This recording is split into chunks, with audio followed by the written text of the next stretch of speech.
Chairman Peoples Party Bilawal Bhutto نے کہا ہے کہ پاکستان کا مستقبل نوجوان ہے، تاہم بعض عناصر نوجوانوں کو انتہا پسند بنانا چاہتے ہیں۔ کراچی میں سندھ پنک فٹ بال ٹورنامنٹ کی افتتاحی تقریب سے خطاب میں کہا کہ کچھ عناصر نوجوانوں کو مذہبی، لسانی اور سیاسی انتہا پسند بنانا چاہتے ہیں۔ یہ عناصر نوجوانوں کا مستقبل تباہ کرنا چاہتے ہیں۔ پوری دنیا جانتے ہیں کہ اس ملک کی اکثریتی تعداد 70% آبادی نوجوان ہے۔ سب جانتے ہیں کہ اس ملک کے مستقبل اس ملک کے نوجوان ہیں۔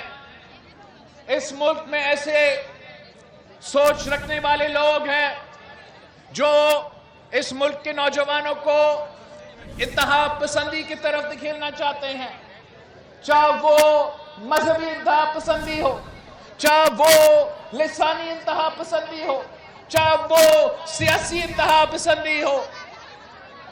وہ ہمارے نوجوانوں کے مستقبل کو تباہ کرنا چاہتے ہیں۔ میں اپنے نوجوانوں کو ترقی کرتے ہوئے دیکھنا چاہتا ہوں۔